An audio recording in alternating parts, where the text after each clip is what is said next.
We're here at historic King's Gym in Oakland, California, and we're looking at intimate warfare. John J. Raspanti, Dennis Taylor of Ringside Boxing Show.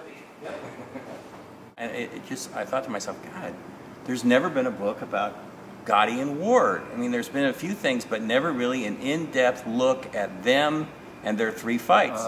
I'm kind of a wordsmith. I'm a storyteller. So I did the biographical part of the book, and John told the story of the three fights.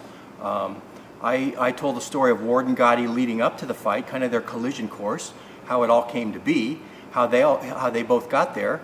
And John watched the tapes again, researched the fights, got some of the backstory on it, and wrote about the three fights themselves. And then I took over and wrote the aftermath. What happened, both fighters afterwards, how they came together, became best friends, and Arturo Gatti's sad demise. And John, that was a challenge that we had. We kind of approached this, I think, as boxing historians, the way you would write a book about Jack Dempsey or Jack Johnson, somebody who's dead, like as Arturo Gatti is. That's kind of, we couldn't interview Arturo Gatti, obviously. No.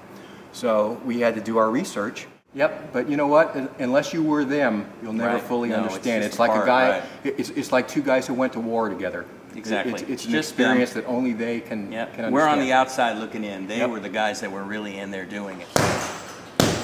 We're in a sense, and these guys, let's be honest, they were not great fighters, but man, you're talking about laying it out there in their fights and putting it all out there and blood and guts and all that. So reading, researching, writing about them was, I'm sure, just as much fun for you as it was for me, because watching those tapes again, I would stop and just go, oh my gosh, those guys were incredible. You never saw, other than maybe Graziano and Zale, but those fights never went the distance. There you go. They were throwbacks. They were total throwbacks, and that's what made it so good. That's why we both loved it, because we're both, right? We always kid around about being old.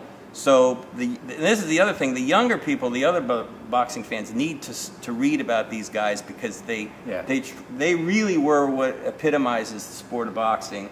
And the sweet science, not so much, but the brutality, the beautiful brutality, as I call it, the guts, the determination, and we both really like that, especially since we're both Irish and Italian, right? Yeah. I'm Irish, he's Italian. That's right. Mickey was Irish and Arturo was Italian. Yep. So I guess we were made to do this. Yes. And photographs by one of the great photographers in boxing history, Ed Mulholland.